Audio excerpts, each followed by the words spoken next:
So regardless of where you work, if you're on the mining side, if you're in cement manufacturing, hopefully you will find something that applies to you here.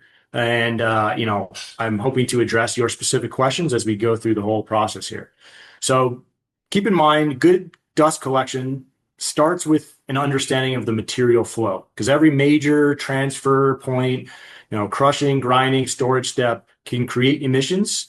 The application is slightly different as you move from one side of the process to the other. So it's important to understand that process and how we approach it from a dust collection perspective.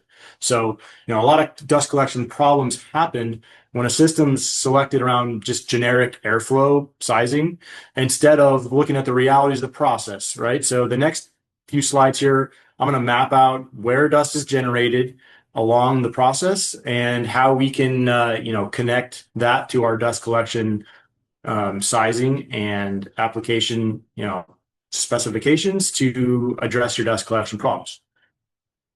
So let's start with the raw materials. So, in your side of the process, wherever you're at, what are the raw materials in play? So, in cement manufacturing, typically it starts with a mix of raw materials, primarily limestone and clay, with gypsum or other supplementary material like fly ash or recycled cement dust that might be mixed in or added depending on the product later on.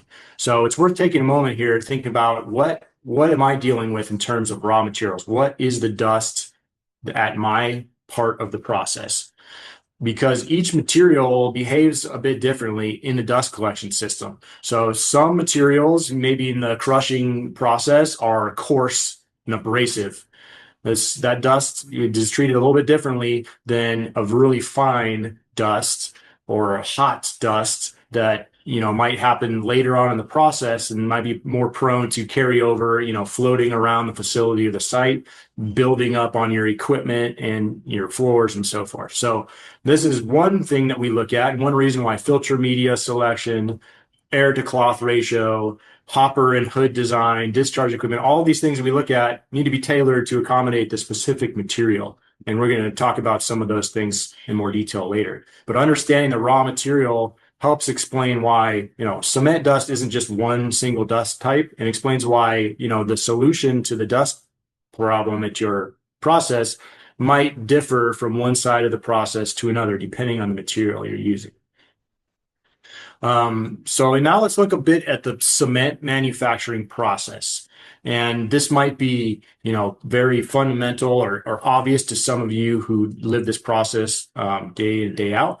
But as I go through this, I'd like to maybe think about like where in the process are you focused? What stage of it are you working in? And, we can hopefully provide some answers that are specific to your process that will help you. So it starts with crushing and pre-homogenization, right? So you're taking the limestone rocks and crushing them up. And so you've got a stacker reclaimer systems may help homogenize materials. So basically just big crusher systems. Then you're going to raw material preparation where you're grinding this, rough material into raw meal. You've got your cement mills, processing materials and classifying them to the proper size prior to kiln feeding. And at this stage, typically you're talking about finer dry powders, ambient temperatures, but significant airborne dust potential because you've got crushing, you've got conveying, you've got chutes and so forth, transfer points where dust is moving from one point to another. Each one of those process points and transfer points will create dust. So after that, you've got your clinker production where you're, going into preheater and rotary kiln. You've got materials that are heated to very high temperatures. Clinker nodules are formed. You've got hot gases and fine particulate leaving the kiln, which require effective gas cleaning. So at this point, we start looking at dealing with temperature and potential chemical challenges. So you can't just have a standard dust collector with, a 12 gauge sheet metal enclosure because you have really high temps. And what happens to those high temps when they cool down below the dew point? You have moisture forming in the baghouse. Moisture and cement are very bad. That we run into the risk of having that dust hardening into cement inside your baghouse hopper or inside the ductwork or inside your rotary airlock. And all of those things can present real challenges. So if that, clinker production phase, high temp is really kind of the driver for our design considerations. So we have to deal with that with insulation, heaters, and so forth. And then we grind up the clinker, mix it with gypsum to make cement.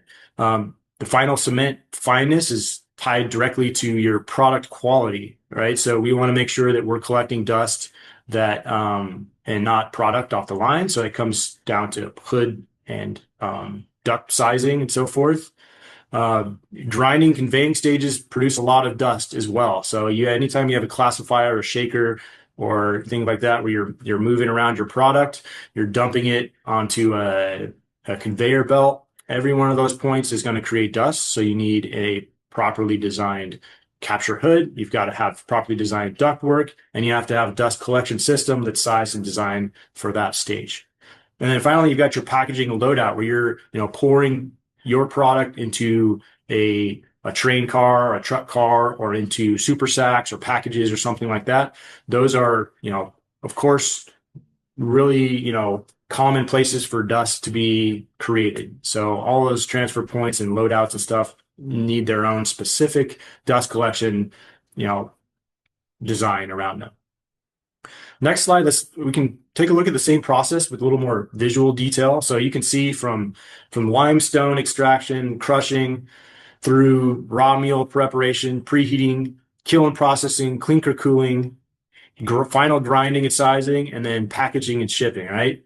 So which part of the process are you focused on? If you're, primarily concerned with the loadout and packaging and shipping, then it's good to know what those transfer points in your part of the process are. Where is dust or where is product moving from point to point, from a conveyor into a silo, up an elevator, and understanding which of those transfer points require dust collection. It'll probably be most of them. And at that phase, what kind of dust is being produced? What's the components of the product and the dust at those points in your part of the process? What is the sizing and the quantity of material being moved? And how do we design a system to capture dust, correctly at each point?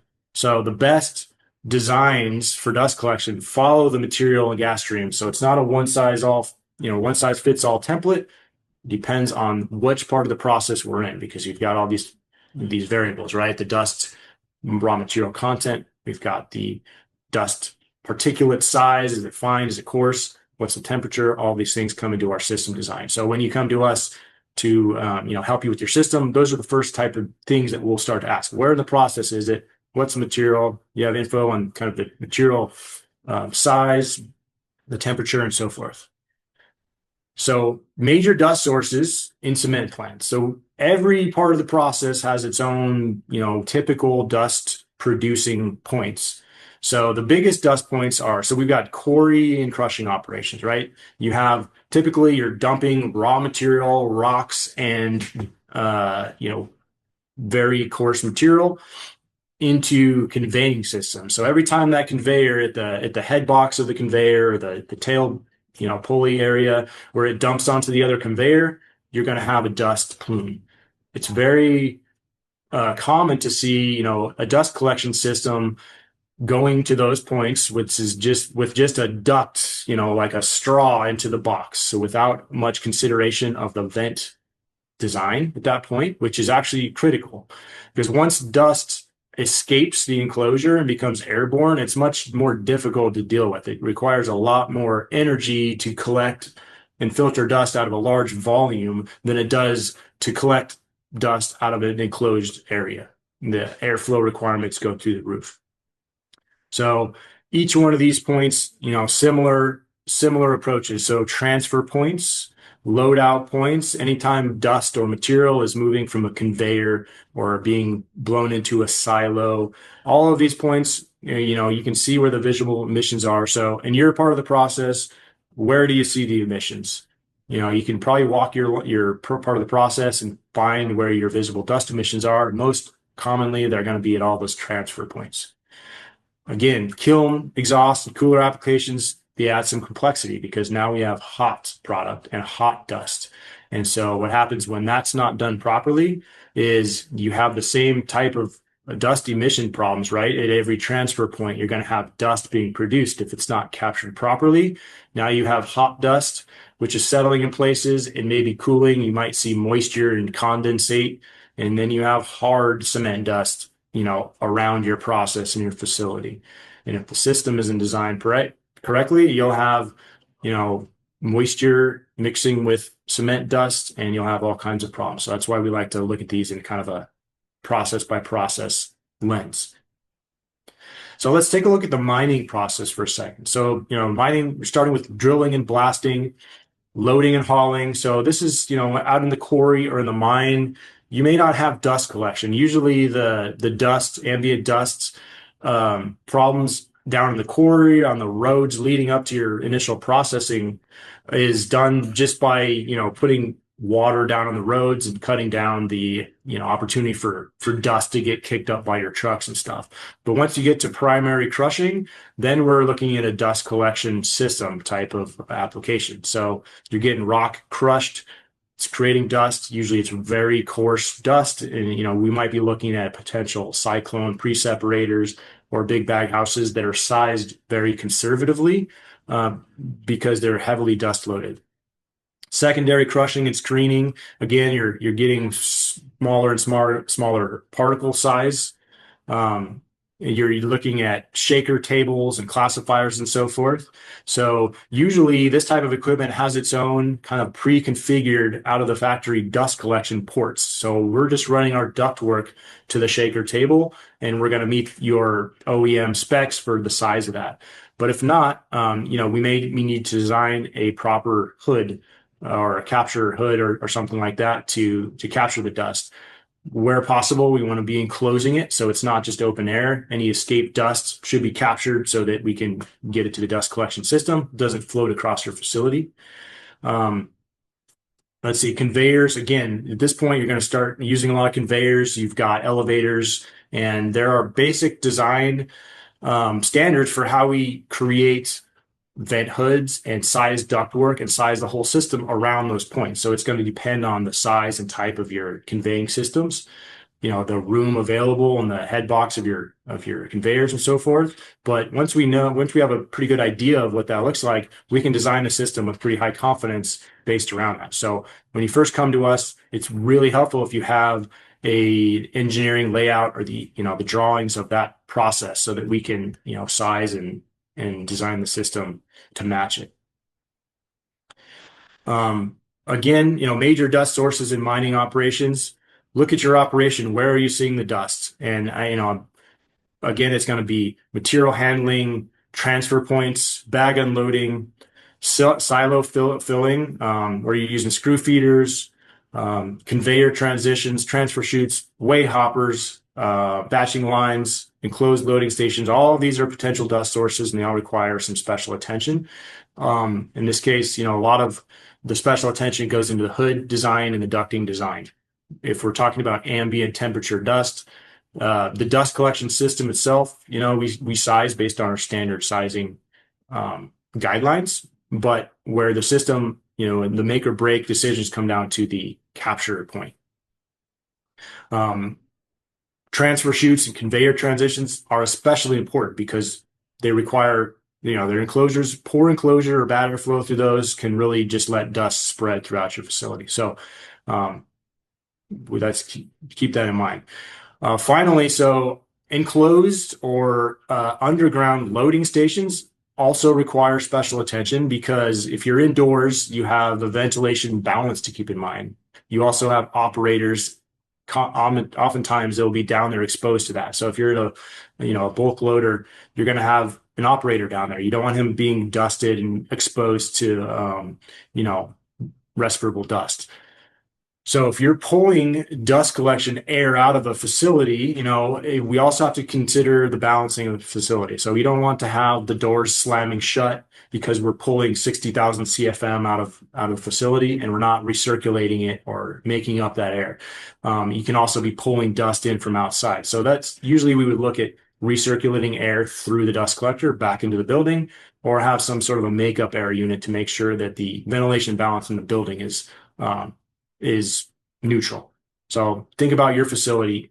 Do you have any of those issues? Are you noticing that when you go in, the door slams behind you? That's a balancing issue. And then next slide here. So, why are the dust collection systems so important? And what does it matter if it's dusty? It's a dusty process, right? Well, there's a number of things. So first off, workers' health, right? You have employees out there that are potentially subject to exposure, respirable silica and respirable fine dust. It's terrible for your lungs. You don't want your people to be subject to that, right? So adequate dust collection will mitigate that.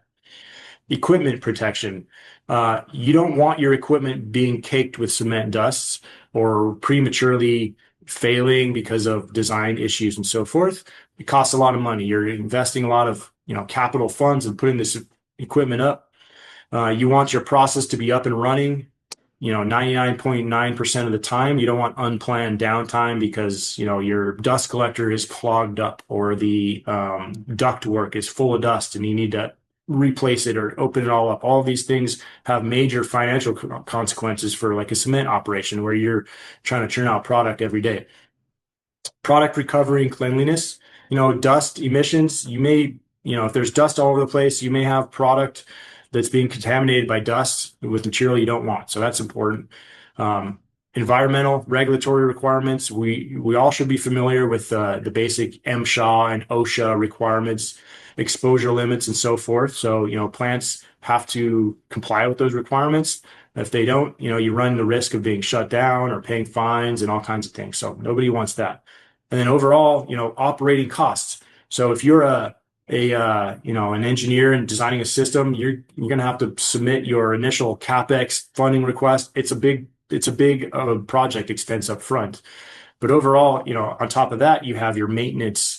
How often are the filters going to have to be changed? What is the downtime? What type of energy cost are you consuming, with compressed air, with your fan power? All of these things come into play. So it's very important that when you go to design your system or redesign your system or refurb your old system, whatever it is, that all of these things are kept in mind. And that's why we take kind of an overall system approach. We dive very deep into the details to make sure that the dust collection system we use is perfect for your application.